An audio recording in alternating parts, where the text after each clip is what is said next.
Hello, welcome to Let's Talk About Us. Today, we are covering a story that the right either did not want you to hear, did not cover, or just wasn't interested in for some other reason. We're using Forbes for this. Forbes has mostly a central rating, but it does lean right according to one of the fact checkers, as well as one mixed rating and one high factuality rating. It is owned, of course, by the Forbes family. The lean right rating is typically when they cover economics-based stuff. I've noticed that when Forbes covers anything to do with like industry or trade or anything like that, they typically do have a right lean towards that.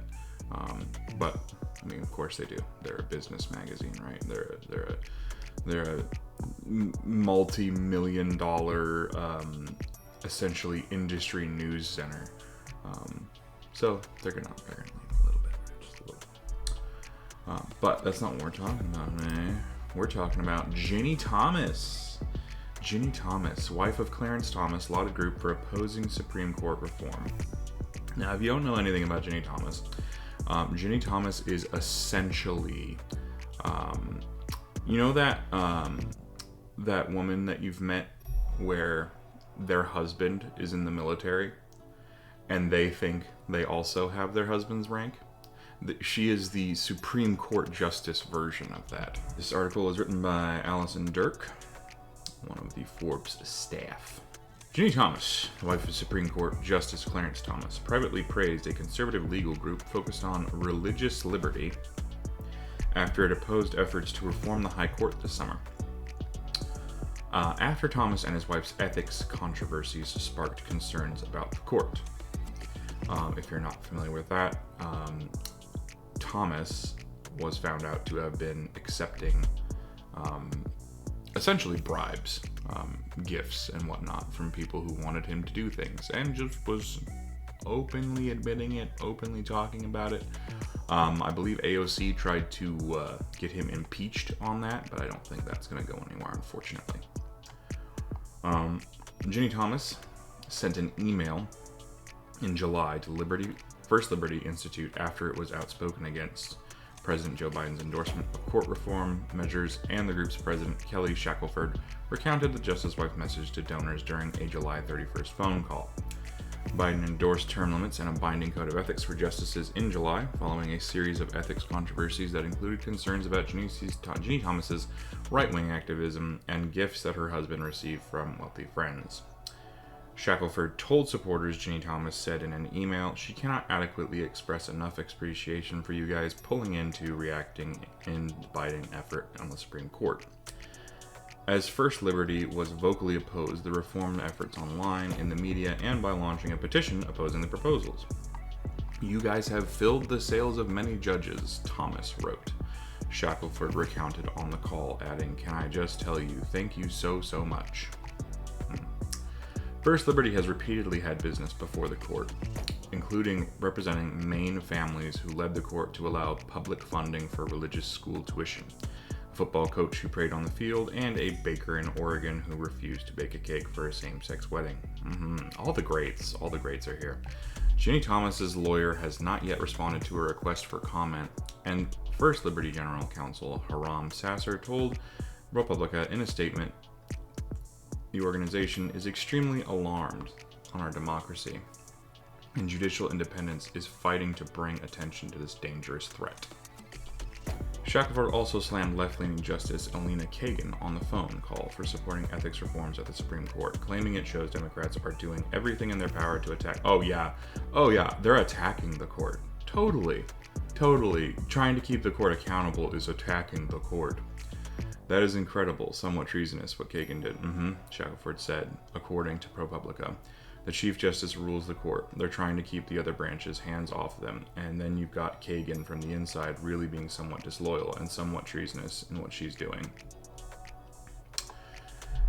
Shackelford told donors on the phone call Thomas's email was an indication judges are appreciative for doing something for them that they couldn't do. They can't go into the political sphere and fight, and they know they're trying to protect the existence of the court.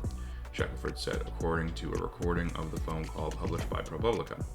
And so it's neat that, those of you on the call are a part of protecting the future of our court, and they really appreciate it. It's shameful that the political left seems perfectly fine destroying democracy. Who's saying this? Sasser? Okay. It's shameful that political left seems perfectly fine destroying democracy to achieve the court decisions they favor instead of working through the democratic and constitutional means, Sasser told ProPublica. While Ginni Thomas has not yet commented on the ProPublica report, she and her husband have repeatedly denied any wrongdoing in the past regarding their ethics controversies, and Ginni Thomas has said the couple does not discuss their work with each other.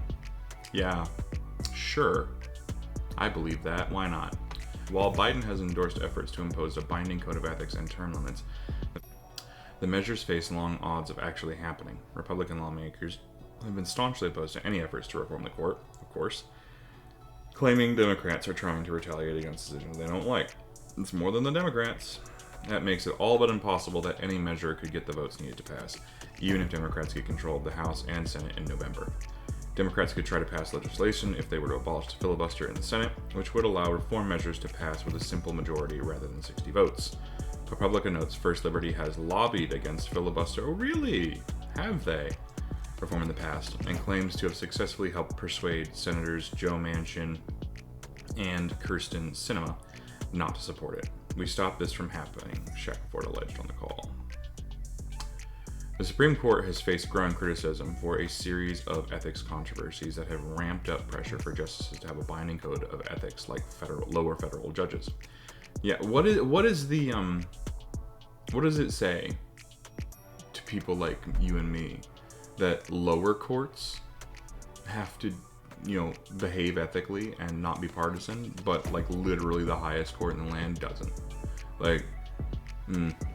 Clarence Thomas and his wife have particularly garnered criticism as a series of reports detailed on how Thomas has accepted luxury vacations and other gifts from real estate magnate Harlan Crow and other wealthy friends without disclosing them on his financial disclosures. This is what I was talking about at the beginning of the article. Thomas has denied any wrongdoing, claiming he did not have to disclose those gifts. Yeah, you did, dude. You're a public servant. It might have been an assumption. We might have assumed that someone in such a high state of government would not be completely worthless. But here we are. Ginni Thomas's activism has also sparked concern, particularly after reports emerged that she supported the effort to overturn the 2020 election, as her husband was considering cases about it. She has also denied any wrongdoing. The ethics scandals, which have also involved other justices, particularly Samuel Alito, have led Democrats to pursue ethics legislation in the Senate, though their efforts to pass the measure have repeatedly failed. The Supreme Court announced in November it was imposing a new code of ethics on itself in response to the criticism. Don't worry, guys. We'll regulate ourselves. Oh, it's the cop unions all over again. Okay, but ethics experts have criticized that code as being largely toothless because it doesn't include any enforcement mechanism to punish the justices if they don't follow it. It's also literally from the Supreme Court. It's literally the Supreme Court saying we will regulate the Supreme Court with the Supreme Court. Make it make sense. And that's the end of the article. Ginni Thomas has been essentially working behind the scenes for years. This was back even when Biden was a much, much younger man. She has repeatedly involved herself in things she has absolutely zero right in involving herself in as a Supreme Court justice's wife. Like I said earlier, she is essentially you have to respect my rank. I have my husband's rank. She is literally that person. She is also hardcore Christian nationalist, hardcore racist in a lot of ways. There's a whole story behind Ginni Thomas that would take up far more than this video has time for. I encourage you to look into her. This is Zach with Let's Talk About Us. Don't get too depressed. There are still ways we can help out our community and the people around us.